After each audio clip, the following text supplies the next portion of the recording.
Good morning. Good morning. Do me a favor. Those of you that I have in class, okay, I posted a link.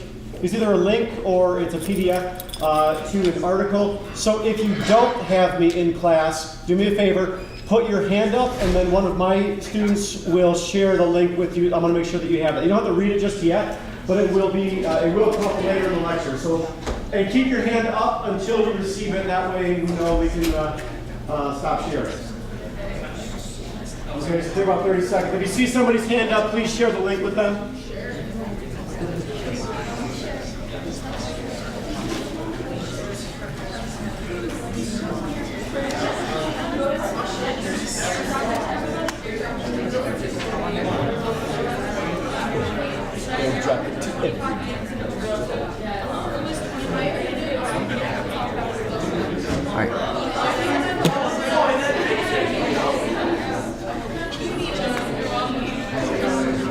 Okay, the only thing is you just want to share the link, so you stop at the link. Oh my God. Okay, is everybody all set? All right, very good. Well, for the last several years of doing this lecture, I always chose the day of May 4th as, you know, Star Wars Day. May the 4th be with you. It's kind of a thing. It was a tradition, like the Rose Bowl. But this year, with May 4th being on a Saturday, and I just also kind of given a lot of different directions that we're talking about school-wise in terms of, you know, things like whole child and all these different things. I wanted to go in a slightly different direction, but still related in that sense. And so, like, why would I always choose, you know, Star Wars Day or May 4th? Because I like finding the joy in smaller things in life. Okay, it's often what kind of gets me through the day. Okay, and I'm speaking to you as someone who frequently has to deal with and battle with like anxiety. Okay, and at times depressive thoughts. So little moments of joy kind of help me get through the day. Okay, and so that's why I want to just pivot slightly from what my normal lecture is, and just have a little different perspective on this. So what you're seeing here is experiencing joy and finding purpose, gauging your willingness to step outside the normal path. So how does this deal with, how does this connect back to conformity versus nonconformity? In a lot of ways, it's that when you're taking a moment away from the path in which you are currently on, you know, we live very much in a culture that says, like, if you're not moving forward, then you're moving backward. If you're not growing, then you're done. You know, and then accompanied by that is the glorification of being overly busy.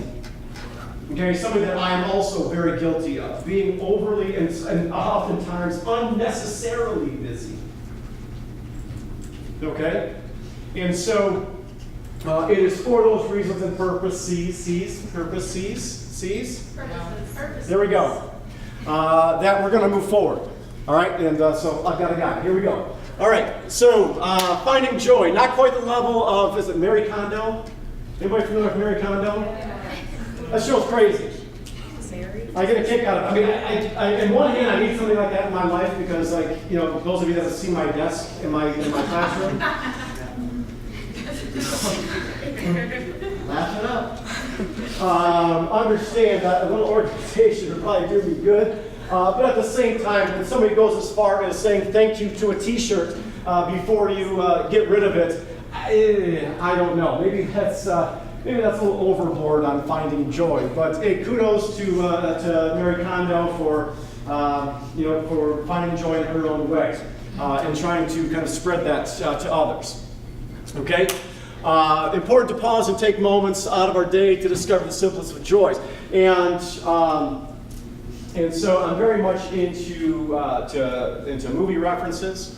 And in fact, I recently took full advantage of and actually exemplified a Ferris Bueller day in the not so recent past, and so one of my favorite movies. And one thing that Ferris Bueller says, that life moves pretty quickly. You don't stop and look around once in a while, you could miss it. And that's one thing that like my older students always laughed at me about. Okay, is if they're working and it's not a time where I am either giving a lecture or doing like direct instruction, or they don't need me talking to them and they're okay working, they'll catch me just sort of looking out the window. Right, Claire? Yeah. Okay? And so they'll just sort of catch me looking out the window, and they're just laughing at me. What are you looking at? I'm like, I just want to be out there. I just want to be out there. I'm a runner. I like to be out there running, hitting the trails, whatever it has to be. Okay? And in that moment, my mind is able to sort of exit this building.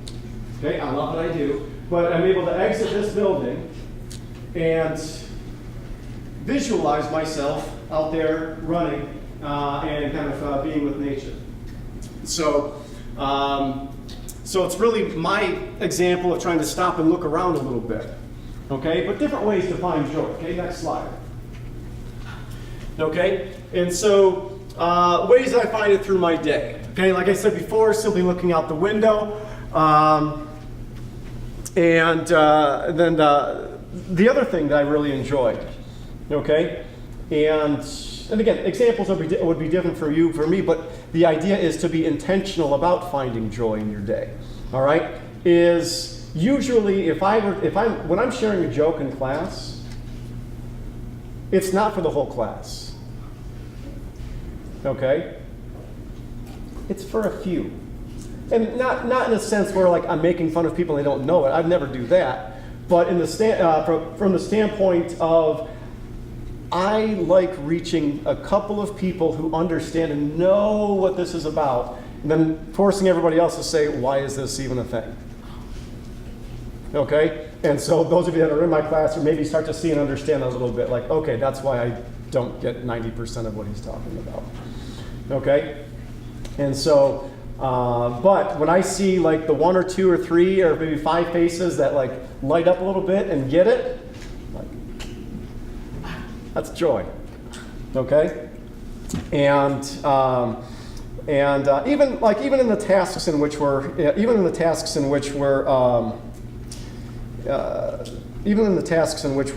getting ready to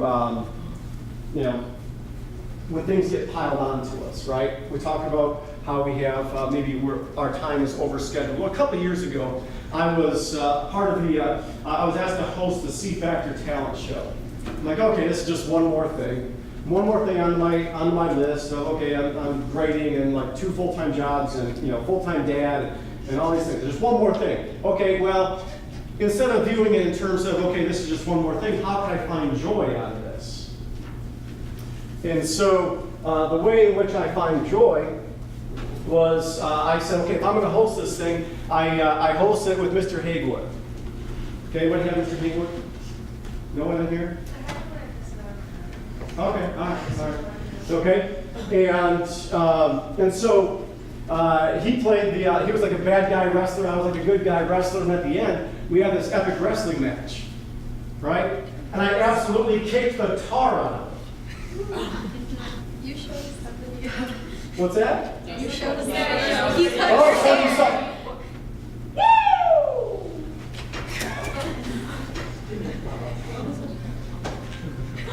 Drallos! This isn't done!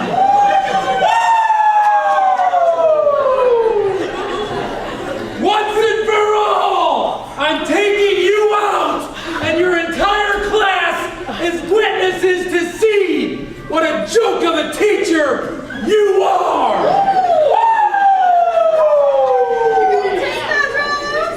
Time is now, Drallos, to finish him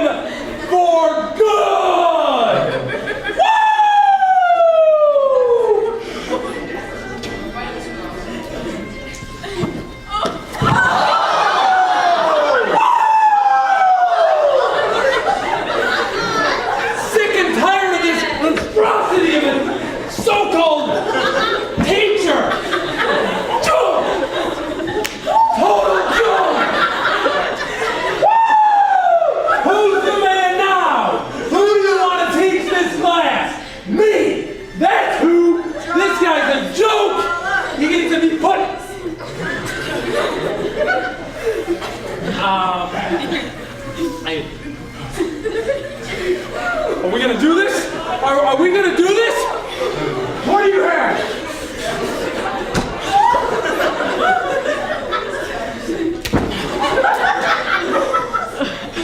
Nothing! Nothing!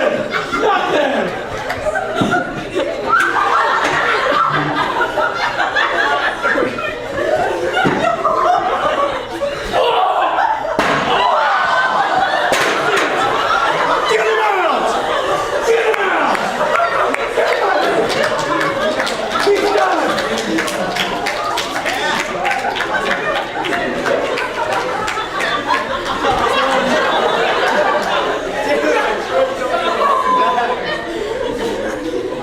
There's only one champion!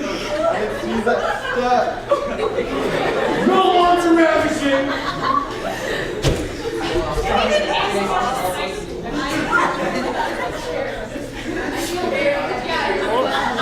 So finding joy. Finding joy.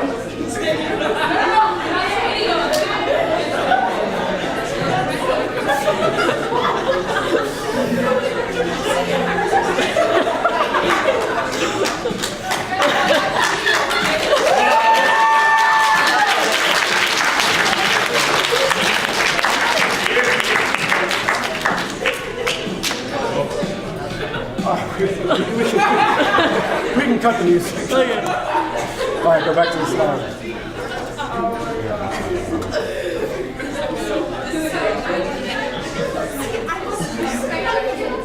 All right, so sometimes it involves taking a little bit of a risk, right?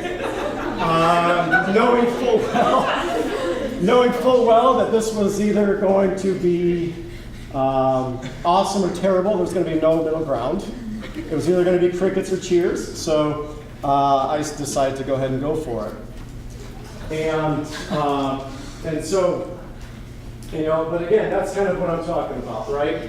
Is what are the ways in which you could find joy within your day, or find even even taking a task that seems to be one more thing, and then just pivoting slightly and say, okay, this could be fun. Okay, this could be done in a fun way. This could involve doing a flying leg kick in front of 30 people, 40 people. Okay, whatever it happens to be, and then smashing his head with a chair. It was awesome. It was real. It's real. Okay?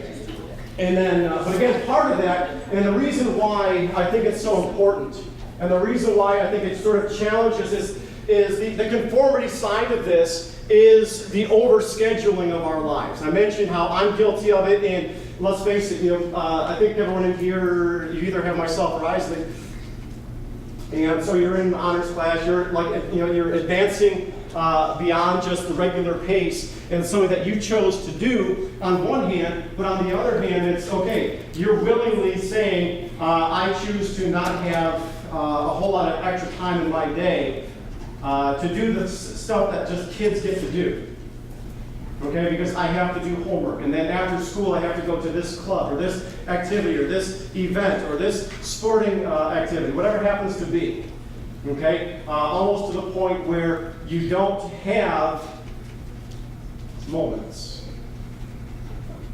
Okay, and so take that into consideration.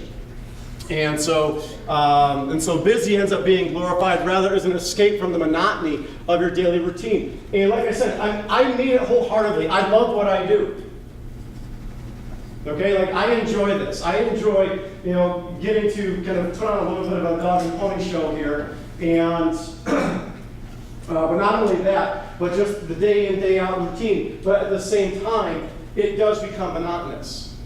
Right? I mean, we function very much like in this industrial setting, right? Bells and whistles, okay, from this time to this time you're here, then you go on to the next one, and then just rinse and repeat. It's like, then, you guys do this for 13 years, I do it for 30. Okay, so it's like my whole life at times could be Groundhog Day, the movie Groundhog Day. Okay, where he's like sort of stuck in the same day over and over again. All right, so it's about trying to find little ways to just pivot slightly and say, well, how can I mix this up just a little bit? How can I, find a way to laugh and to smile just a little bit, even if it's at my own expense? Okay, and it's not just kids. I mentioned. I hear this all the time. A conversation I've heard recently, just overheard recently, actually, between just a couple of adults, right? And let's just call them Tim and Bill, right? Tim goes up to Bill and says, "Hey, Bill, how's life, right?" And then Bill's response is, "Great, things are so busy right now." Okay, so when do we get to a point where busy ends up being so great? I have, you don't have to go into it yet. On the next slide, I've got some statistics for you in terms of the number of people who are engaged in activities beyond just the normal routine. Okay? Very interesting. I have one of our exchange students lives with me this year, Simon. He's a senior. He's from Italy. Okay? And one thing that, one thing that he talks about is like all the things that American students are involved in. And we understand that as generally being a good thing, right? Because it's the conforming way of doing things, right? And so I have to build my resume so that I can get into a good school, so that I can get a good job, so that I can find a life partner, so that we can have kids, and then rinse and repeat the whole thing. And then hopefully one day retire. Then when I retire, then I'll do what I want to do in life. Okay? And so that's what he was saying. Things are so great. I'm so busy. Which has got my head scratching. I'm not convinced that busy is good. Okay? Understand that as Americans, we have fewer days off than anywhere else in the world on a year in, year out basis. Our productivity is beyond that of any other developed nation. Okay? We work. That's just what we do. We don't take time off. Some of this ties back to like when the Puritans came over and were living in New England. All right, the idea and the mindset was that idle hands were the sign of the devil. So basically, if your hands were empty and you weren't working, then Satan's going to find his way into your life. And so that became really part of the cultural fabric of America. That we're going to work hard. We're going to pull ourselves up by the bootstraps. We're going to work. Okay? Oftentimes at the cost of our identity. Now, also understanding the level in which you all have to compete, I understand, I empathize with the idea of how much pressure you are under in order to perform. Okay? I understand how much you need to create a resume. Okay? But this idea has also been projected onto you to where basically every waking minute is booked with little to no downtime. No chance to breathe. Okay? I mean, it's no wonder. Now, you might have your own opinions on Wolf time. Okay? All right? But is it any wonder that was the most recent Wolf time where they were actually doing like breathing activities and like mindfulness stuff?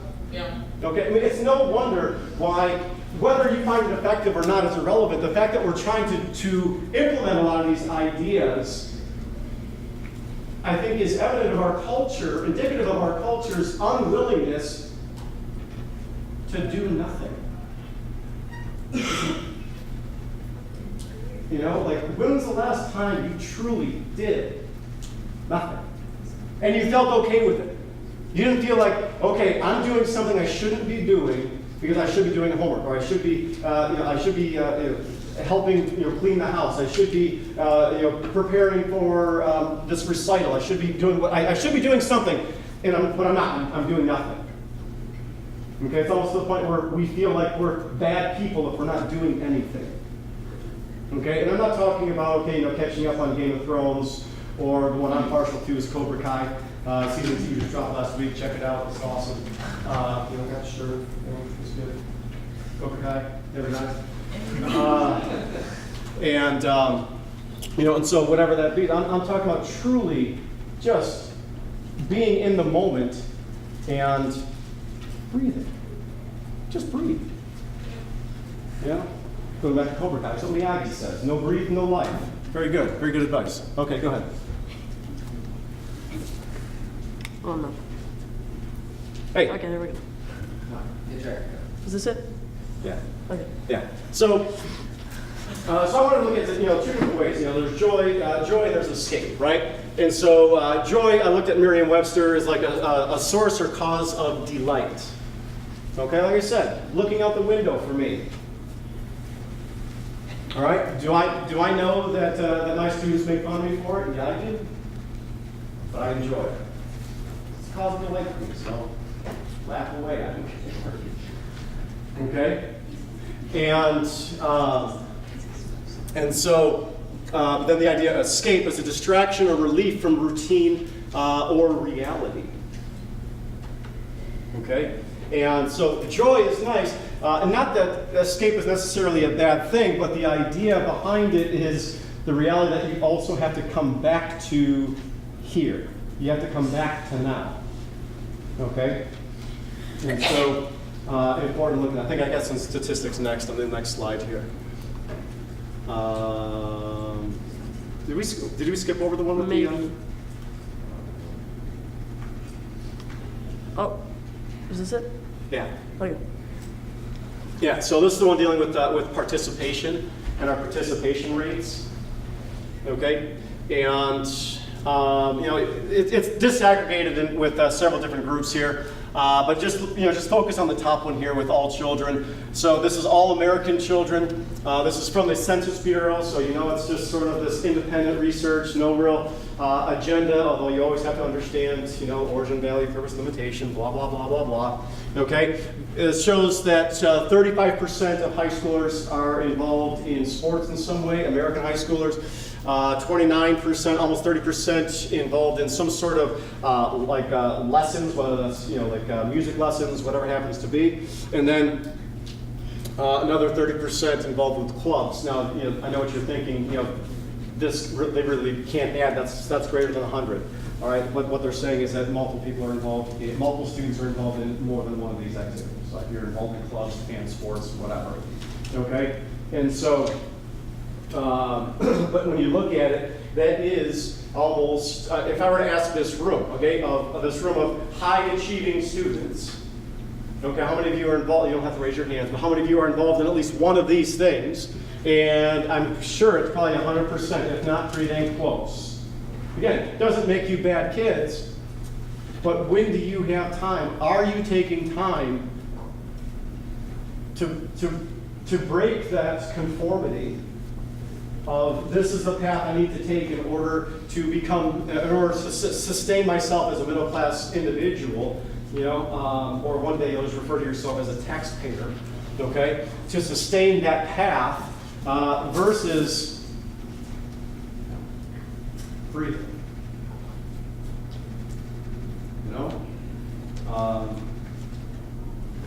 Had any of you ever felt like as soon as you leave this building, it's on to the next thing? And then the next thing, and then the next thing, and then maybe you got a little bit of time to eat, and then the next thing, and then you got to finish some homework, and then maybe try to go to bed. And then any difficulty sleeping? Anybody ever hear difficulty sleeping? Show of hands. Okay. All right. Now I teach history, so I don't do sleep studies, but the little bit that I do know is that if you never give your mind an opportunity to come down, that getting to bed is kind of a hard thing to do. Okay? Finding rest. Okay? Joy and rest can go hand in hand. Joy, rest, and purpose can all go hand in hand. All right? So, think about that a little bit. Okay, we can go on. And so, all right, so a couple things. One thing I want to get a little bit of feedback from you on is how are you feeling about most of your day really being on a schedule? So I mentioned that a lot of you shook your heads yes and saying that, yeah, I do feel that from time to time. So you don't have to tell me, but just kind of talk about with the person next to you in terms of what are your feelings on that? Is that a good thing? Is it a bad thing? Are you able to find joy even in the things that you can enjoy things? Okay, and I'm looking at a couple athletes in here. You can enjoy things, but are you finding joy in things? Those are two different things. Okay, so talk to the person next to you in terms of that first bullet point and your thoughts on that real quick. And we'll come back in about 30 seconds.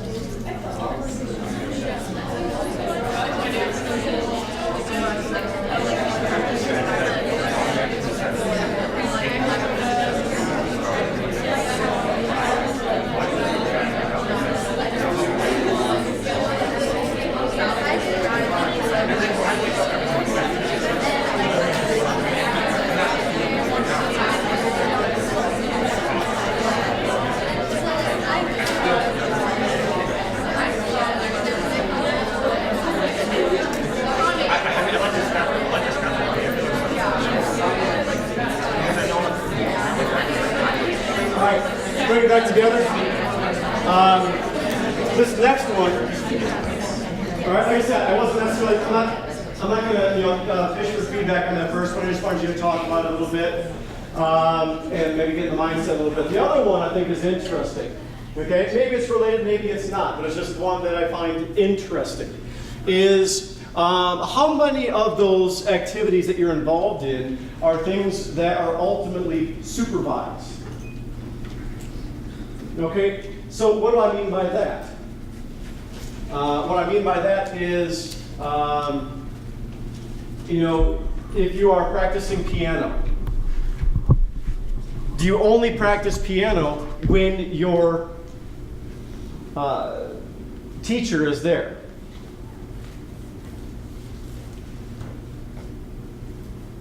Or for those of you that are athletes, do you really only do the sport if there's a referee or an umpire or a coach in uniforms? Or can you get out and make up your own game even if there's not enough players? It's called the Sandlot. Forever. Okay?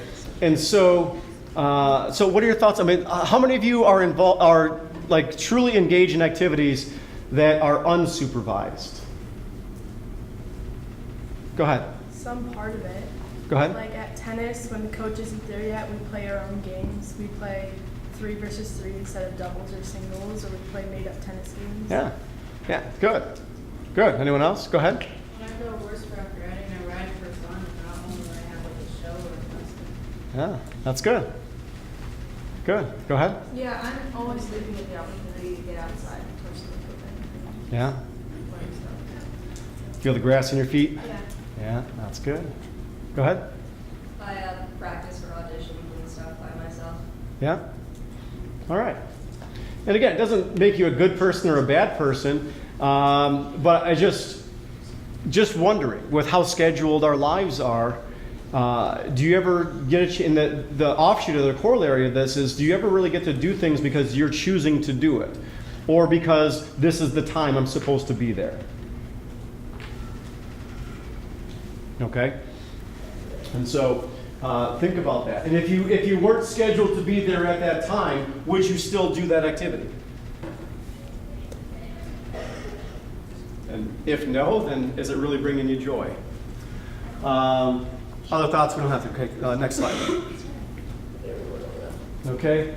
So joy is great, but the thing about joy is that it's a moment. Joy is a moment. Okay.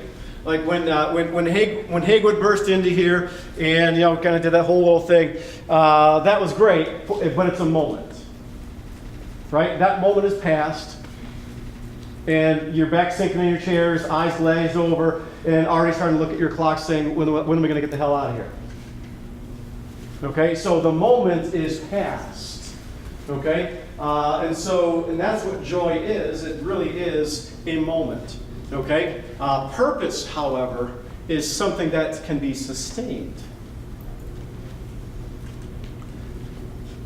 Okay? And I believe purpose to be something that is greater than ourselves. Something that's bigger than ourselves. Okay? Listen, getting a job in life, it's a good thing. Okay? Going to college, that's a good thing. okay, or receiving trade school training. These are good things. All right, so don't misinterpret what I'm saying by okay, you know, go do the Chris McCandless thing. Okay, that's not what I'm saying whatsoever. All right, but at the same time, the things that you are doing, are you doing it because that's just what you're supposed to do? Right? This is just what everybody does, so I'm going to do this. Okay? Or are you willing to take a slightly different path if it means being involved in something that's larger than yourself? Okay? And something that gets sustained over time. All right? And so then what is the difference between purpose and career? Why does this speak to the idea of conformity and non-conformity? And can your career be your purpose? Why or why not? Okay? And so let's take a look at a couple of these questions as well. I want you to discuss. Pick any one of these. You know, the larger bullet or the two sub-bullets underneath that. Then we'll come back and do the other one, the symbiotic one, later. So pick any one of those three first ones and discuss with the person next to you. And I do want feedback on this one. So take about 30 seconds and give me some feedback. Go ahead.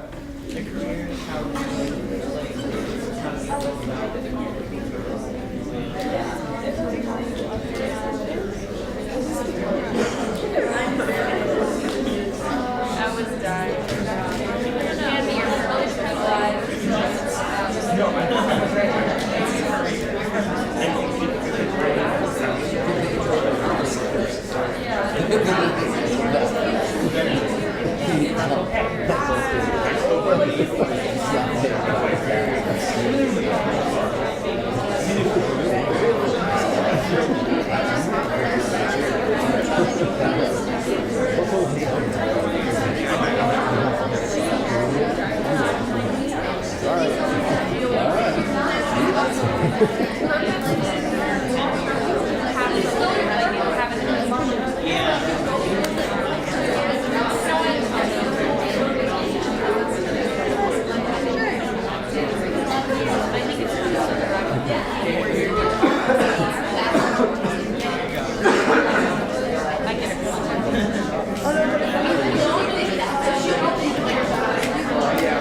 Start to bring the conversations to a close.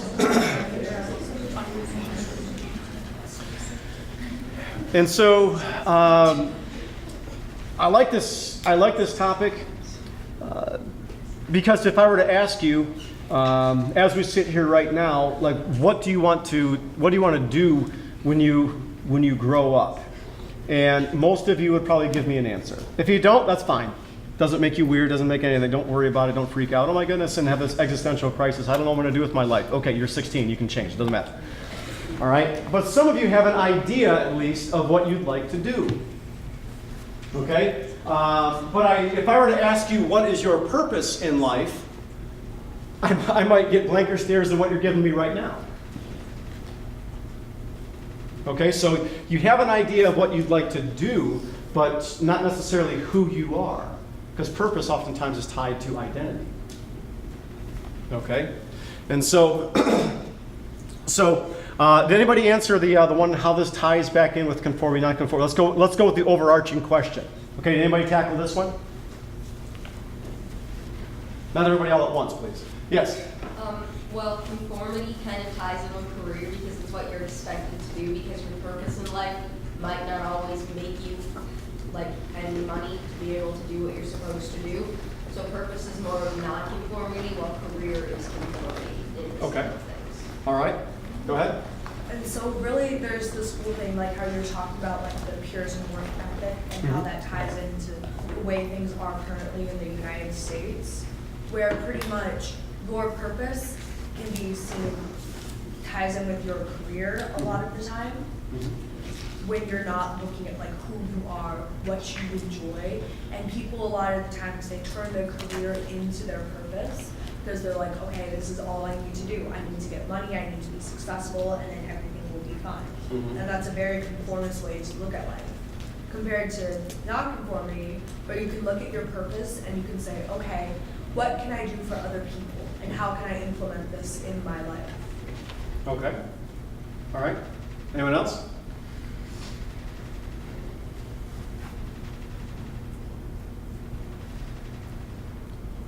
Now let's tackle that one. Okay. Yeah. So it gets to be very interesting, right? To where I like what I don't know what your name. I don't know your name. Gracie. So what Gracie was talking about in terms of, okay, career kind of ties in with conformity, purpose is a bit more non-conformity. But both of you brought up the economics of the situation.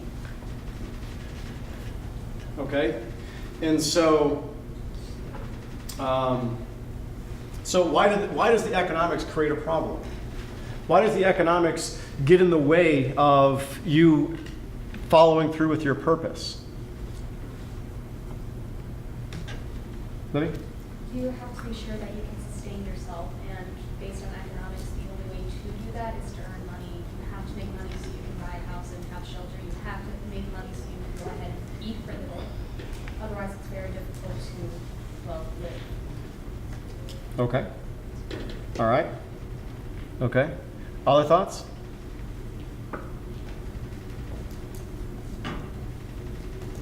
Go ahead.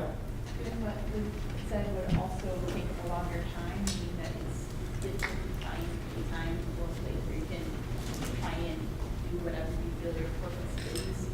Because 90% of your time is taken up by your career, and the other 10% is mostly taken up by sleeping, so that you can go back to your career, you can make enough money to live on that. Yeah. Yeah. Those dang economics. Right? And so good. How about the how about this this last one here, the last smaller bullet? Can your career be your purpose?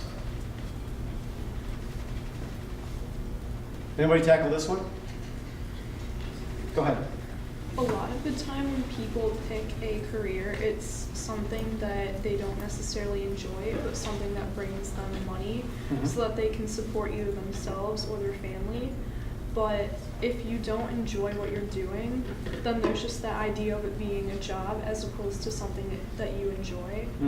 So I think in some cases, if it's something you enjoy, then it can be your purpose.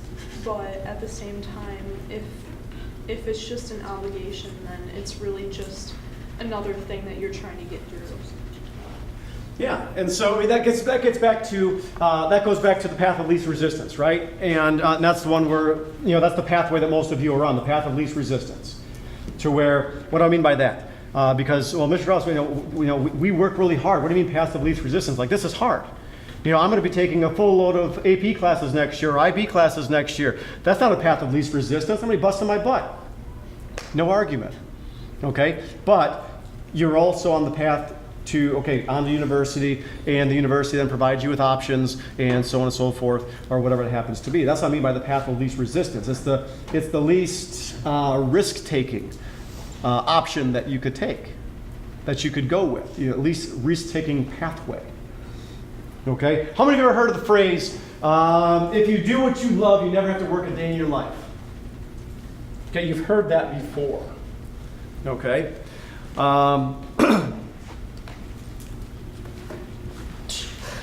So, I heard this a little bit differently one time, and I'm not saying I don't necessarily agree with it, but it got me thinking, right? And anything that can get me thinking is a good thing. All right, like I love the speech by Jimmy Valvano at the ESPYs 20 years ago. He says, "A day in which you laugh, you cry, you think, that's a heck of a day." Okay, and so this perspective got me thinking, and it was ultimately your job becomes a job. So it turns into something that you don't love because you have to be there. Okay, I can speak to a couple of points to that. All right, in high school, I loved playing baseball. I was pretty good at it. Okay, to the point where I was able to continue my athletic career at university. Okay, and I thought, okay, I've loved baseball my whole life. This is going to be great. Then you start to understand the difference in the amount of hours that go into playing a university level, college level sport. Okay, by my sophomore year, like, this is awful. I don't want to do this anymore. Okay, it was something that I enjoyed, but it became a job. Okay, and and then even with this here, there's nothing else in the world I'd rather do in order to take care of the economics of my life, in order to put food on the table for my kids. Okay, this is it. But make no mistake about it, I love June 8th. I love June 8th. So I'm hoping the 7th will be our last day. Okay? So make no mistake about that. If I don't have to be here, who knows if I would be. Okay? But since I have to be, since I have to provide for my family, since I have to pay a mortgage, since I have to, have transportation, this is it. Okay? But it is a job. Okay? I'd rather be out, rather than looking out the window and going for a run or 10,000 other things. Okay? Okay, 1 and 2. Go ahead. In construction class, when Paracelsus kind of talks about this, he always references mechanics and how they've got it figured out. And he always uses the guy in the bus garage, Frank, as an example. He goes on about how they've just got it figured out. They'll work, the guy at the bus garage, Frank, he'll work from he'll be there from 5 in the morning till 2 in the afternoon, and then go to his other job at the local automotive shop, and then he'll go home and fix people's cars. He always talks about how they just got it figured out. They just keep on doing what they love, and they can make money from it. Yeah. And that's kind of Yeah. getting back to the idea of your purpose and also your career. Okay. All right. Victoria? You had your hand up earlier. Go ahead. Well, I was just gonna say, career, well, you can find purpose in career. But that doesn't necessarily mean you have a career that you find purpose in.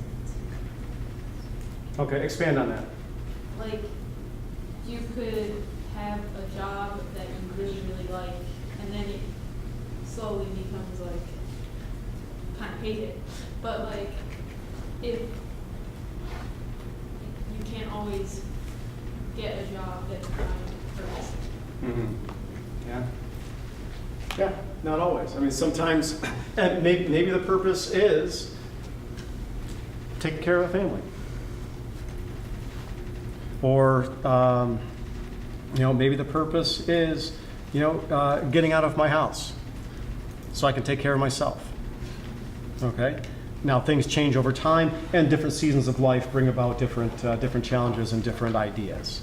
Okay? One of the points I was going to make is, I think my purpose has changed a few times, right, over the course of my life. Prior to kids, my purpose was different than, now with kids. And then, so that changed. I mean, my passion for my job has never changed. That's why I'm here is different, right? Before it was more about my students. Now it's for my students, for my children. So the more I can help the Clarkston community become better people, better thinkers, better individuals, then my kids are going to grow up in a community full of good people. So my purpose is kind of morphed, but mostly the same. And then also, I know sometimes I get more back from parents, but I talk to kids all the time about, do you really have to? Mr. Drallos said, I have to pay the bills, and I have to have a house, and I have to, do this, and I have to do that. I caution kids about just making sure you understand the difference between have to and lifestyle choices, right? You don't have to be in school right now. You choose to. That's the path of least resistance, because if you didn't go, you'd have to battle parents, you might have to battle cops because of truancy laws, but you always have a choice. You don't have to go to college, you don't have to get a career, you don't have to get a house. You can choose whatever lifestyle you want, but we buy into this conformist idea that it's already set. like that's the path. Yeah. Yeah, so, then this last bullet here. Okay, let's take a look at this one real quick. The extent, purpose, and personal identity, to the extent to which they're symbiotic. Everybody knows symbiotic? Okay, it's like the relationship between the Jedi and the midichlorians. Or the symbiotic relationship, that's, from Obi-Wan. And so, the extent to which purpose and identity are symbiotic. Okay, we won't do a turn and talk on this. Just fly out the seat of your pants on this one. So, what are your thoughts on this? The extent to which they are symbiotic. Go ahead.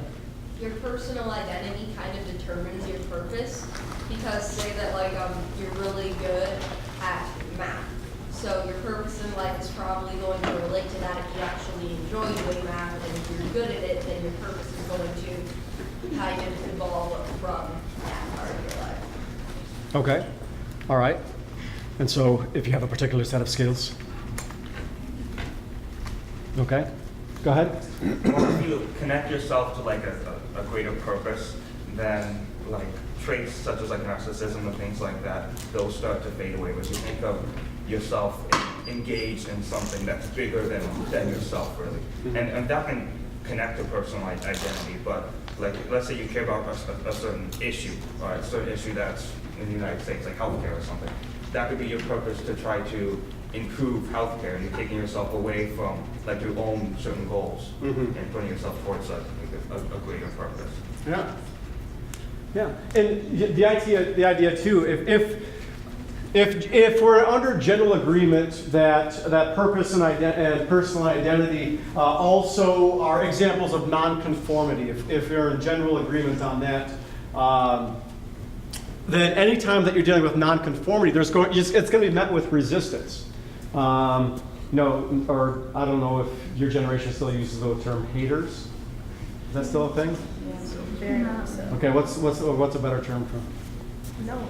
Haters? Okay, that works. All right. So you'll run into that, saying, "Well, why are you doing that?" Or you'll run into folks that'll find, that will perhaps find 15 problems for every solution that you're trying to present.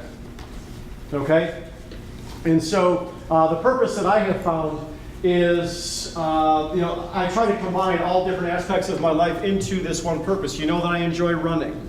Okay, and that some of you know that I work I'm a dual career person. Okay, and so in my other career, the funds that I take for that go for the purpose that I have, and that is providing clean water for a group in Africa. Okay, and so now there's been times I've had this conversation with people, and they're like, "Well, why would you provide clean water in Africa when the people of Flint are still thirsty and drinking dirty water?" Is that a fair response? Absolutely. The people of Flint, the water is still not clean there. Okay, my response back is, hey, if that's your passion, then you follow it. Okay, I think it's awesome that you have such passion for the people of Flint. Okay, I encourage you to follow that passion. Okay, my passion's over here. Okay, so it's going to be constantly met with that and elements of resistance. But are you willing to sort of drive through the haters and detractors because you are looking at nonconformity? Okay, and so, looking at, did you go to the last one? Okay, and so as I'm looking at this, all right, that is my hand in the jug filling dirty water. I'm pumping a well here. I was in Africa a couple years ago. Okay, this one a well is being dug. This community of about 1,000 people they have no clean water, and so when I hear the detractors. Okay, when I hear people saying, well, you should be doing this and this and this and this, okay, and then I think back to actually being there and interacting with the people. Okay, do you think I really care if someone says, you should be doing this instead? Makes no difference to me. Okay, and so I run marathons, and the marathon group I run with raises money to provide wells. My second career raises money to provide wells. Okay? And so essentially, I try to unify all the different aspects of my life towards the purpose. All right? And I'll tell you that this day right here, okay, when we struck water, other than my kids being born, was the greatest day of my life. Unbelievable. The unbelievable, unbridled joy that emerged just from striking water in this aquifer about 100 meters down. Yeah, I realize that some people might have problems with that. Okay? But, hey, that's the path I choose. Okay? So that's what I wanted to share with you today. All right? Any last comments or questions or concerns? No? All right, good talk. We'll see you out there.